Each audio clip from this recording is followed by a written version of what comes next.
Le froid du plancher s'est glissé dans mes os. Pas le froid d'hiver, mais le froid de la peur.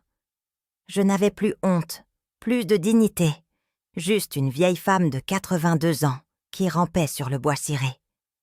Ma jambe droite était une corde tendue, une crampe qui ne voulait plus me lâcher. Je ne pouvais pas crier, pas vraiment. Seuls des sons rauques sortaient, comme un oiseau blessé. Je cherchais le téléphone, mais ma main tremblait trop. La douleur m'arrachait des larmes, et ces larmes, c'était de la pure terreur. Cela faisait 1 an que ça durait. Au début, c'était juste un petit avertissement, un pincement au mollet quand j'étais trop longtemps sur ma vieille machine à coudre Singer. Cette machine, c'était ma vie. J'ai passé 60 ans à Chartres, les yeux rivés sur le fil, mes mains guidant le tissu. J'ai élevé mon fils, Marc, avec le bruit de la pédale. Chaque point, chaque couture, c'était pour cette maison en briques, l'héritage de mon André. André disait toujours « Eliane, tant qu'on a les murs et notre travail, c'est la vie, et elle est belle. » Mais la vie n'était plus belle. Elle était devenue une torture nocturne. Je suis allée voir 9 doutores. 9. Ils tapèrent sur mon dossier, regardaient l'un de leurs montres. « Crampe nocturne, Madame Eliane. C'est l'âge. Vous devez accepter. » Accepter ? Accepter de me tordre de douleur jusqu'à croire que mon os allait se briser ? Je me sentais devenir folle. Marc, mon fils, le comptable, venait me voir le dimanche avec Sophie, sa femme. Sophie est belle, je dois le dire, mais froide comme un ciseau neuf. Leurs visites n'étaient en jamais pour moi. Elles étaient pour la maison. Ils regardaient Stoll, la tapisserie fanée. « Maman, c'est beaucoup de travail pour toi. Tu ne penses pas à l'avenir ?» disait Marc, les yeux fuyants. Leur avenir, ils le planifiaient ici, dans mon salon, devant moi, sous-entendant toujours la même chose. Vendre. Marc avait des dettes de jeu, je le savais. Sophie voulait une vie plus grande, des apparences plus chères. Ma petite maison en briques, c'était 450 000 €, leur ticket de sortie. Mais je tenais bon. Cette maison, c'était André. C'était mon tissu, ma sueur. Ce qui était vraiment étrange, c'est que les crises devenaient systématiquement plus violentes après leur visite. Quand je me débrouillais seule, je n'avais que des pincements. Mais quand Marc et Sophie prenaient chacun les commandes, la bête se déchaînait. Marc était si attentionné ces derniers temps. Il insistait pour que je reste en bas le soir, car les escaliers sont dangereux, maman. Il préparait lui-même mon plateau de nuit, le verre d'eau, et surtout, ce petit pot de vitamines blanches. Il disait que c'était pour mon énergie, pour que mon cœur tienne le coup. « Tiens, maman, ce sont tes nutriments. Le douteur Leclerc a dit que tu en avais besoin. » Il me donnait le pot, toujours avec ce sourire un peu trop large. Ce soir-là, c'était pareil. Il m'avait aidé à m'asseoir sur mon fauteuil, m'avait donné mon plateau. J'avais pris le verre d'eau et les pilules blanches, buvant chaque goutte. Il m'a embrassée, un baiser rapide, et il est descendu rejoindre Sophie dans la cuisine. 1 heure plus tard, ça a commencé. Ce n'était plus une crampe, c'était une convulsion, un déchiquetage. Mon corps entier s'est soulevé, comme si une force invisible essayait de m'arracher le mollet. J'ai hurlé. Mon dos a heurté le plancher en bois. Le plateau de nuit a volé. L'eau s'est renversée. J'étais sur le sol, haletante, les yeux fixés sur le plafond. Ma gorge ne laissait passer que des sifflements. Je savais que si je ne me relevais pas pour appeler de l'aide, le corps parle, et ce soir-là, il allait cesser de parler. Alors que j'essayais de me traîner péniblement vers la porte, j'ai entendu leur voix. Elles montaient par la cage d'escalier, claire et nette. Ils ne se doutaient là pas que j'étais tombée. C'est Sophie qui parlait en premier. Sa voix était tranchante. Elle ne parlait pas d'un tissu, mais de quelque chose de bien plus laid. « Tu l'as bien préparée, au moins ? Elle ne doit pas traîner. Le notaire m'a dit que si les papiers ne sont pas signés avant Noël, la valeur va chuter. Marc a répondu. Sa voix était douce, lâche, le ton d'un homme qui fait quelque chose de mal, mais qui essaie de se convaincre que c'est pour son bien. « J'ai fait ce que tu as dit. Mais je n'aime pas ça, Sophie. Et si quelqu'un... » Elle a ri, un son sec, sans chaleur. « Personne ne verra rien, Marc. On dirait juste la vieillesse. Ne t'inquiète pas, la maison est à nous bientôt. » Mon cœur s'est glacé. La douleur physique, atroce, a été soudain dépassée par une douleur 100 fois pire. La vérité. J'ai cessé de ramper. Je suis restée là, allongée, les oreilles bourdonnantes, préparée. Qu'est-ce que cela signifiait? Préparée. Il y avait une urgence dans leur voix, une impatience de Noël, un désir de me voir cesser de traîner. Je me suis souvenue de tous ces douteurs qui me disaient que je délirais, que c'était l'âge, mais la douleur était trop méthodique. Elle venait toujours après Marc. Je me suis concentrée sur la table de chevet renversée. Mon verre d'eau était là, brisé. Le petit pot de vitamines était tombé. Les petites pilules blanches étaient éparpillées sur le plancher. Je me suis dit, à mon âge, on voit les choses en plus autrement. Les coïncidences, ça n'existe pas. J'ai tendu la main vers l'une de ces petites pilules blanches. Elle était petite, sans marque. Un complément, disait Marc. Une vitamine. Mais était-ce vraiment ça? Ou était-ce la chose qui me faisait me tordre comme ça, qui transformait mes mollets en pierre? J'ai pensé à toutes les fois où il insistait pour que je prenne une dose supplémentaire. Pour l'énergie. Je pensais qu'il m'aidait à rester en vie. Marc et Sophie se taisaient en bas. Peut-être montaient-ils? La peur de mourir cette nuit-là ne venait plus de mes crampes. Elle venait de la réalisation horrible que la mort m'était servie sur un plateau de chevet par mon propre fils. Quelque chose était dans l'eau. Quelque chose était dans ces pilules. Quelque chose m'avait préparé. Je savais une chose, allongée là, les larmes séchées sur mes joues et la rage au ventre. Je devais arrêter de faire semblant d'être faible. Je devais comprendre ce qu'il me donnait et comment il comptait se débarrasser de moi pour l'argent d'André. J'ai glissé la pilule blanche dans la poche de ma robe de chambre, ma main tremblant non plus de peur, mais d'une nouvelle force, une force née de la trahison. Je devais me relever. Si je restais là, je mourrais, et il gagnerait. Je me suis soulevée lentement, chaque muscle criant vengeance. Je ne savais pas encore ce qu'ils avaient fait, mais je savais que ma vie venait de passer d'un simple point de couture, un combat pour la survie. Et le fil de ma vie, je ne le laisserai pas se rompre si facilement. J'ai pris la décision de ne plus jamais avaler une seule de ces pilules. Je devais jouer l'agonie parfaite pour survivre à ma propre chair. Quelqu'un, le sang de mon propre sang, était en train d'accélérer ma mort. Et cette nuit-là, je me suis demandé, qu'avait-il mis dans le verre qu'il m'avait tendu, qui m'avait préparé pour cette agonie? J'étais allongée sur le plancher, la rage et la peur se mélangeant dans ma gorge. Marc et Sophie étaient en bas, parlant de moi comme d'une vieille chaise qu'on jette. Mais j'avais un nouveau fil à suivre, celui de la vérité. J'avais glissé la petite pilule blanche dans ma poche. Mon cœur battait fort. Je devais me calmer, ne pas faire de bruit. J'ai attendu le matin. J'ai mis 1 heure pour remonter dans mon lit. Chaque mouvement était un cri étouffé. Quand Marc est monté avec le petit déjeuner, il avait son air de fils attentionné, qui me faisait honte maintenant. « Maman, tu as l'air fatiguée. C'est la nuit qui a été agitée, n'est-ce pas ?» demanda-t-il, un peu trop doucement. Je l'ai regardé, fixant le verre d'eau et le petit pot blanc. Il les posa sur ma table de chevet. J'ai vu le pot, la même marque, le même contenant que celui qui était tombé la nuit passée. Ce petit pot, c'était le poison. Oui, Marc, c'est l'âge. Je ne sais plus comment je vais tenir. J'ai l'impression que je deviens folle. Les docteurs ne m'écoutent pas. J'avais besoin qu'ils me croient faible. J'avais besoin qu'il pense que son plan fonctionnait à merveille. Ne t'inquiète pas, maman. J'ai tout sous contrôle.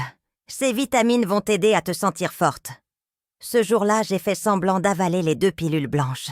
J'ai pris le verre d'eau, j'ai fait comme si je buvais. Dès qu'il est sorti, j'ai craché les pilules dans un mouchoir que j'ai mis dans ma poche. L'eau, je l'ai versée dans le pot de fleurs séchées. Je ne pouvais plus rien lui faire confiance. La nuit suivante, la crampe est arrivée. Elle était là, forte, douloureuse, mais pas la convulsion de la veille. Elle ne m'a pas fait hurler ni tomber du lit. Elle était supportable. C'était la différence entre un fil qui se coince et un fil qui se casse. C'est là que j'ai compris. Ce n'était pas mon corps qui me trahissait. C'était mon propre fils. J'avais la preuve dans ma poche. Ces 2 petites pilules. Mais qu'est-ce que c'était? Et comment prouver que Marc me donnait ça pour 450 000 €? Je ne pouvais pas aller voir la police. Il rirait de la vieille dame paranoïaque. Il me parlerait d'accepter mon âge. On apprend à tout âge, me suis-je dit. Mais j'avais besoin d'aide. Je ne pouvais pas demander à Marc d'aller faire analyser ça, ni à Sophie. Il me fallait un allié, quelqu'un d'honnête, quelqu'un qui ne craindrait pas Marc. J'ai pensé à Renée. Renée habitait la maison d'en face. C'était une infirmière à la retraite. Elle avait mon âge, mais elle était encore vive. Elle travaillait chez elle à tricoter pour des œuvres de charité. Renée, elle voyait tout. Elle voyait quand Marc venait, quand il restait trop longtemps. Elle avait l'habitude des maladies. Elle savait quand quelque chose n'allait pas. Le lendemain après-midi, j'ai mis ma vieille veste et je suis allée frapper chez Renée. Je tremblais, un peu. Pas de douleur, mais de peur. Renée m'a accueillie avec un grand sourire. « Eliane, ça fait un moment. Entre donc, tu as l'air pâle. » J'ai laissé Renée me faire un thé à la verveine. J'ai attendu qu'elle s'assoie. J'ai sorti le mouchoir de ma poche, celui avec les 2 pilules blanches que Marc m'avait données. « Renée, j'ai besoin de ton aide. Je suis au milieu de quelque chose qui n'est pas bon. » Je lui ai raconté tout. Les crampes qui devenaient des tortures, les visites de Marc et Sophie, leur conversation sur la vente de la maison, et le mot « préparer ». Ils ne veulent pas de moi, Renée. Ils veulent la maison. Et je crois que Marc me donne quelque chose pour m'aider à mourir plus vite. Il appelle ça des vitamines. Renée a pris le mouchoir. Elle a regardé les pilules. Juste de la poudre compacte blanche. Elle a mis un doigt sous mon menton et m'a regardé dans les yeux. « Pourquoi ne vas-tu pas voir le docteur Leclerc ? » J'ai été voir 9 médecins. Ils me disent que c'est mon âge. Et puis, Renée. Marc parle de ce docteur Leclerc dans ses conversations. J'ai peur qu'il soit déjà de leur côté. Renée a hoché la tête. On n'est jamais trop prudent. Je vais les faire analyser, Eliane. J'ai un ami pharmacien qui fait des tests discrets. Ça prendra 2 jours. Tu dois me promettre de ne plus rien prendre de Marc. Tu peux prendre tes vrais médicaments ? Oui, ceux pour ma tension. Je les prends le matin, avant que Marc n'arrive. C'est seulement le plateau de nuit, le verre d'eau et ce pot blanc. Nous avons fait un plan simple. Je ferai semblant de m'affaiblir de plus en plus, pour qu'il ne se doute de rien. 2 jours plus tard, Renée est revenue. Son visage était fermé. Elle n'est pas entrée par la porte d'entrée, mais par le jardin, comme une voleuse. « Eliane, assieds-toi. C'est plus grave que ce qu'on pensait. » Elle a sorti une petite feuille imprimée. « Ce n'est pas de la vitamine, Eliane. C'est du chlorure de potassium, en dose massive. » J'ai cligné des yeux. Potassium. Mais Marc disait que c'était pour me donner de l'énergie. Il me faisait même prendre des bananes et de l'eau de coco. Renée a serré les poings. Exactement. Le potassium est un électrolyte essentiel, d'accord. Mais quand tu en as trop, il s'accumule dans les muscles. Pour une femme de ton âge, tes reins ne le filtrent pas assez vite. Et c'est le potassium qui provoque ces crampes atroces, ces contractions musculaires qui te déchirent. Elle a pointé la feuille. L'analyse que tu as faite la semaine dernière, celle que Marc t'a forcé à faire chez Leclerc, il t'a dit qu'elle était normale, non? Oui, il a dit que j'étais juste fatiguée. Il a menti. Le taux normal est entre 3 et 5 mmol par litre. Tu étais à 7,2 mmol par litre. Eliane, 7,2. C'est potentiellement mortel. Trop de potassium, ça provoque une faiblesse extrême, des palpitations, et le pire, ça peut arrêter le cœur. Il voulait que ça ressemble à une crise cardiaque liée à l'âge. Le choc m'a coupé le souffle. Ce n'était pas de l'argent. C'était un meurtre lent, orchestré par mon propre sang. Je n'avais pas honte de pleurer devant René. La douleur de cette trahison était plus forte que n'importe quelle crampe. Marc était en train de me tuer. Il voulait me coudre un linceul. J'ai murmuré. René m'a pris la main. Il faut du courage, Eliane. Mais nous allons faire baisser ce taux. Nous allons te redonner ta force. J'avais la preuve de leur méthode. Maintenant, je devais trouver l'antidote. René, l'infirmière à la retraite, est devenue mon entraîneur secret. Elle a dressé une liste d'aliments à bannir immédiatement. Fini les bananes, fini l'eau de coco. Marc en apportait toujours, en me disant « Maman, pour l'énergie, le docteur Leclerc l'a dit. » Il se servait de ce qui était censé être bon pour moi. Nous avons travaillé sur 2 choses, réduire le potassium et gérer les crises. Eliane, les crampes vont continuer un peu le temps que ton corps se nettoie. Tu dois arrêter de paniquer. La panique intensifie la douleur. Elle m'a montré une technique. Quand tu sens la crampe arriver, tu ne paniques pas. Tu fais ça, la respiration 4-6. Tu inspires sur 4 secondes, puis tu expires doucement sur 6 secondes. Tu fais ça pendant 2 minutes. J'étais sceptique. La respiration contre la douleur atroce? C'est scientifique, Eliane. Ça calme ton système nerveux. Ça réduit ta tension musculaire jusqu'à 18%. Tu ne dois plus gémir comme une bête. Tu dois te contrôler. Nous avons pratiqué, assise dans mon salon. 4, je prends. 6, je souffle. Au bout de 2 minutes, je me sentais plus calme, moins crispée. Ensuite, elle m'a montré comment étirer. Si la crampe frappe, tu ne la laisses pas gagner. Tu attrapes ton pied et tu tires sur ton mollet, le talon vers le bas. Tu tiens 45 secondes par jambe. Si tu fais ça, ça réduit tes épisodes de 30 à 40% la nuit même. J'ai commencé à pratiquer en secret. Le matin, je faisais mes étirements. Le soir, je faisais ma respiration. Je continuais à jeter les pilules et l'eau de Marc. Je buvais l'eau que René m'apportait, enrichie en magnésium. Ma force revenait lentement. En 1 semaine, je pouvais monter et descendre l'escalier sans mon bâton. Mais je devais cacher cette force. Je devais être la vieille femme mourante. Marc et Sophie sentaient que je traînais. L'échéance de la vente approchait. Un matin, Marc m'a dit « Maman, le notaire vient nous voir mardi prochain. Nous devons signer les papiers d'acceptation. C'est pour que tu aies les aides de l'État pour ta maison de retraite. » Maison de retraite. C'était leur version de ma tombe.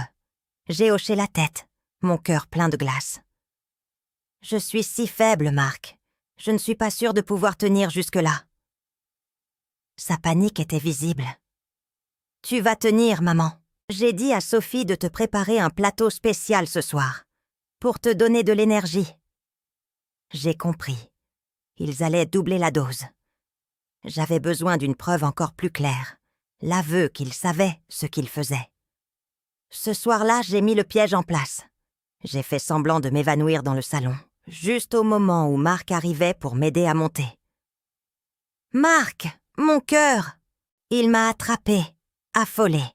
Il me tenait pour me ramener à mon fauteuil. Pendant qu'il me tenait, j'ai glissé rapidement un petit enregistreur numérique que René m'avait donné dans la poche intérieure de sa veste. C'était un petit outil de ma boîte à couture, un peu plus épais qu'un dé à coudre. « Repose-toi, maman. Ne t'inquiète pas. Je m'occupe de tout. » Il a laissé l'enregistreur dans sa veste et est descendu rejoindre Sophie dans la cuisine. J'ai attendu 1 heure. J'étais assise, la respiration 4-6 me gardant calme malgré l'horreur. Quand je n'ai plus entendu de bruit, je suis descendue doucement, sans un grincement de plancher. J'ai trouvé la veste de Marc jetée sur une chaise dans le salon. J'ai récupéré le dictaphone. Je suis remontée, mes mains tremblant de nervosité. J'ai appuyé sur lecture. La voix de Sophie, cinglante. « Elle a failli s'évanouir. C'est parfait. Elle ne va pas traîner jusqu'à mardi, n'est-ce pas? Tu lui as donné la double dose que je t'ai préparée? » La voix lâche de Marc. « Oui, mais j'ai l'impression qu'elle va mieux, ces derniers jours. J'ai peur, Sophie. Et si elle découvre pour le taux de potassium? » Le rire de Sophie, froid et sec. « Elle ne découvrira rien. On dirait qu'elle délire. Assure-toi qu'elle la prenne ce soir. Et si elle te demande, tu lui dis que c'est pour que son taux de potassium reste bas. L'hypocrisie te va si bien, chérie. » Mon Dieu, ils parlaient de potassium.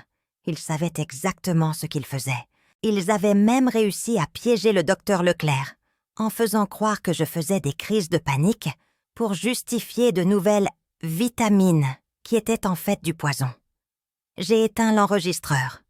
Il était 6 heures du soir. Le notaire devait venir après-demain. Il pensait que je serais trop faible pour résister. Mais j'avais la preuve de leur tentative de meurtre. J'ai commencé à me préparer pour le combat. René m'avait donné de la force physique et Marc m'avait donné de la force morale. J'ai continué mon régime secret. J'ai mangé du riz, des légumes verts, non riches en potassium, et j'ai bu mon eau enrichie en magnésium. Je faisais ma marche autour de la maison pour que mes muscles retrouvent leur souplesse. 2 jours plus tard, j'étais prête. Je me sentais alerte, lucide.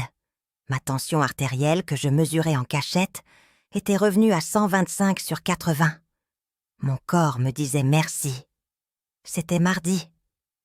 Le jour J, Marc était nerveux. Il est venu me voir en haut.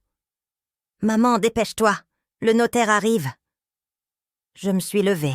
Je me suis habillée dans ma meilleure robe, celle en velours rouge que j'avais cousue pour le mariage d'André. J'ai fait mes étirements. Mon cœur était calme. Marc était déjà en bas avec Sophie. Il souriait. Le notaire était là, maître Dubois, un homme petit et nerveux.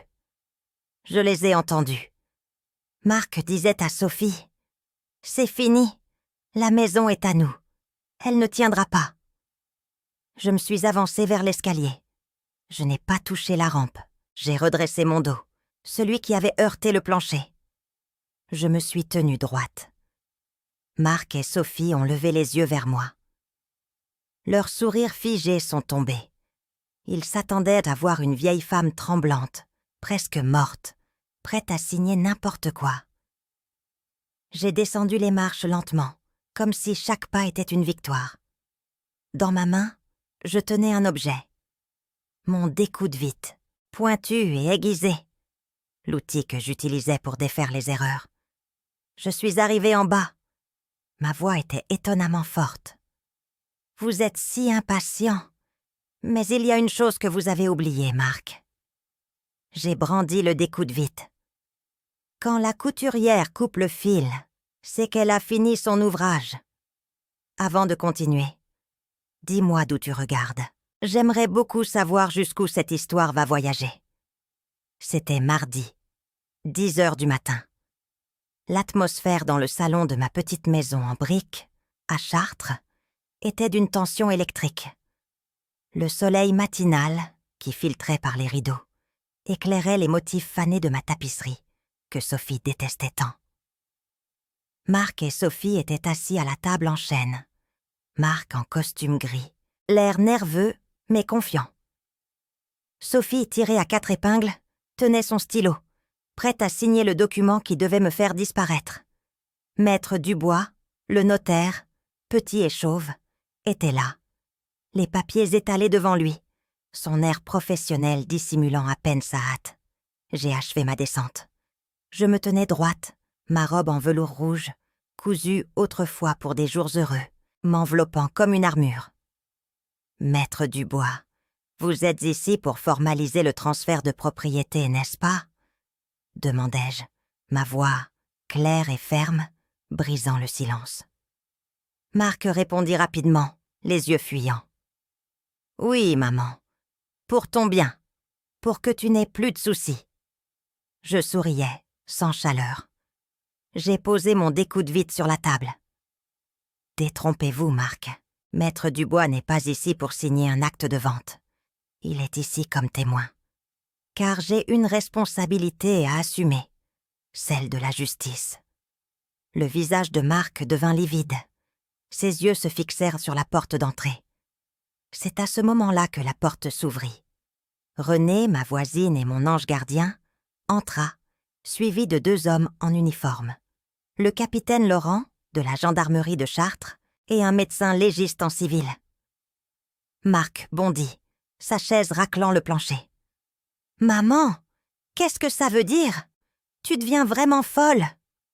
cria-t-il, un mélange de panique et de rage. J'ai ignoré Marc, marchant jusqu'à la table sans m'appuyer sur rien. J'ai ramassé le découde-vite. J'ai fait ce que toute couturière fait quand le tissu est gâché. J'ai coupé la partie pourrie. J'ai posé le petit enregistreur numérique que Renée m'avait donné sur les papiers de vente. Vous pensiez, Marc et Sophie, que j'étais trop vieille pour comprendre. Vous pensiez que je délirais. Mais une couturière entend les fils se rompre. J'ai activé l'enregistreur. La voix de Sophie, cinglante, a empli la pièce, suivie de la voix lâche de Marc. « Elle ne va pas traîner jusqu'à mardi, n'est-ce pas? Est-ce que tu lui as donné la double dose que je t'ai préparée? » Oui, mais j'ai l'impression qu'elle va mieux ces derniers jours. J'ai peur, Sophie. Et si elle découvre pour le taux de potassium? Elle ne découvrira rien. On dirait qu'elle délire. Assure-toi qu'elle la prenne ce soir. Et si elle te demande, tu lui dis que c'est pour que son taux de potassium reste bas. Un silence absolu. Maître Dubois se recula, la main couvrant sa bouche. Marc et Sophie étaient figés, les yeux écarquillés. Renée, s'approchant, a posé un dossier sur la table. « Marc, Sophie, vous avez utilisé le chlorure de potassium en dose massive pour provoquer des crampes musculaires douloureuses et mortelles chez Eliane, en espérant que le docteur Leclerc confirme une crise cardiaque due à l'âge. Ce rapport, que j'ai fait analyser par mon ami pharmacien, confirme la présence de chlorure de potassium pur dans le pot de vitamines. » Le médecin légiste hocha la tête. Le taux normal de potassium dans le sang est entre 3 et 5 momoles par litre. Madame Eliane était à 7,2 moles par litre. Un empoisonnement lent, destiné à vider cette maison de sa propriétaire. Marc se leva brusquement, les mains tremblantes, tentant une dernière fois d'amadouer. Il s'avança vers moi, les larmes coulant sur ses joues, jouant la carte du fils repentant. « Maman, s'il te plaît, maman, c'est moi, ton fils. Pense à tout ce que nous avons traversé. Tu ne vas pas faire ça à ta propre chair, n'est-ce pas? S'il te plaît, tu es la seule famille qui me reste. » implora-t-il, s'agenouillant et essayant de saisir ma main. Je reculais, refusant son contact. Je le regardais, et mon cœur, que je croyais brisé, était étrangement solide. Je n'ai pas crié. Je n'ai pas tremblé. Mon fils est mort le jour où il a mesuré ma vie en euros. J'ai passé 60 ans à coudre, point par point, pour cette maison en briques, un héritage modeste de 450 000 €. Toi, tu as tenté de me tuer avec du potassium pour couvrir tes dettes de jeu. Tu as cessé d'être mon fils le jour où tu as calculé ma mort. Je ne te connais plus. Le capitaine Laurent a agi immédiatement. Il a posé les menottes froides au poignet de Marc, puis de Sophie, qui s'était effondrée sur sa chaise en sanglotant bruyamment. « Marc Binet, Sophie Binet, vous êtes en état d'arrestation pour tentative d'assassinat aggravé et escroquerie. » Ils furent emmenés hors du salon, l'humiliation visible dans leur détresse physique. Le capitaine Laurent revint quelques minutes plus tard, confirmant l'annulation de tous les documents de vente. La maison était sauvée. La justice fut rapide et impitoyable. Marc, le comptable aux dettes de jeu, fut condamné à 12 ans de réclusion criminelle en régime fermé pour tentative d'assassinat et abus de faiblesse. Il perdit toute chance d'hériter de quoi que ce soit et fut déchu de son titre professionnel au Conseil des comptables. Sophie, reconnue coupable de complicité active et de manipulation, reçut une peine de 7 ans. Ils furent condamnés solidairement à me verser une indemnisation de 300 000 € pour le préjudice moral et matériel subi. Cette somme était symbolique et visait à garantir leur ruine totale, car ils ne pourraient jamais la payer. Maître Dubois s'occupa de ma déshérédité légale, assurant que Marc ne toucherait plus jamais un centime de ma part. La communauté de Chartres, où nous vivions depuis si longtemps, fut secouée par l'histoire. Les rares amis qui avaient soutenu Marc se rétractèrent face aux preuves. Aujourd'hui, Marc purge sa peine à la maison centrale de Poissy, sans recevoir de visite familiale. La trahison l'avait isolé à jamais. Aujourd'hui, à 84 ans, 2 ans après cette matinée d'horreur, j'ai retrouvé une force que je pensais perdue à jamais. Je me lève tous les jours à 6 heures. Mon corps se souvient encore des étirements de René. Ma routine quotidienne n'est plus une lutte, mais une victoire. Je marche 2 kilomètres le long de l'heure avant de commencer ma journée. Ma tension artérielle, qui, dans mes pires moments, atteignait 170 sur 100, est désormais stable à 125 sur 80, sans l'aide de médicaments lourds. Mon corps s'est nettoyé du poison. J'ai transformé le rez-de-chaussée de ma maison en siège pour un petit regroupement informel que René et moi avons appelé le fil retrouvé. Nous nous réunissons les mardis et vendredis avec une dizaine d'autres seniors de la région de Chartres. Je leur enseigne ce que j'ai appris. Je leur montre l'étirement des 45 secondes pour stopper une crampe. Je leur apprends la respiration 4-6, comment inspirer sur 4 temps et expirer sur 6, une méthode qui réduit l'anxiété et la tension musculaire de 18%. Ce n'est pas une fondation, c'est juste une chaîne de soutien. Renée, infirmière à la retraite, vérifie leurs tensions et leurs habitudes alimentaires. Nous avons identifié une 12aine de cas de manipulation familiale similaires. Nous n'allons pas à la police. Nous donnons la force de dire non. Je leur dis « Ne laissez jamais personne vous faire croire que votre corps est pourri. Ils vous parlent. Je me suis réconciliée avec le fait que mon fils Marc ne reviendra jamais. La douleur de sa trahison est devenue une cicatrice solide. J'ai utilisé l'argent de l'indemnisation pour rénover la maison et installer un jardin plus grand où nous cultivons des légumes pauvres en potassium. Renée vient souvent prendre le thé. Elle me dit que je suis la femme la plus forte qu'elle ait jamais connue. Je ne me sens pas forte. Je me sens simplement déterminée à rester vivante. Je pense à mon André, qui croyait que tant qu'on avait les murs et le travail, c'était la vie. Je suis assise sur mon vieux fauteuil Singer, les mains qui, autrefois, guidaient le tissu, guident aujourd'hui les autres. La machine est silencieuse, mais le salon est rempli des voix douces des autres couturières de l'ombre, celles qui ont repris le contrôle de leur fil. Marc voulait que je meure pour 450 000 €. Il voulait me coudre un linceul en 2 ans. Mais en coupant tous les liens toxiques, il m'a donné le tissu le plus précieux, celui de la liberté. La vengeance la plus complète n'est pas celle du sang, mais celle de la vie retrouvée. Mon corps, qui était censé m'avoir trahi, a triomphé. Et la couturière, elle ne se trompe jamais. Quand elle décide qu'il est temps de défaire un ouvrage pourri, et si tu es resté avec moi jusqu'à la fin, laisse-moi un commentaire pour me dire ce que tu as pensé de l'histoire et quel type d'histoire tu aimerais lire davantage. Merci beaucoup d'être ici. À la prochaine histoire émouvante.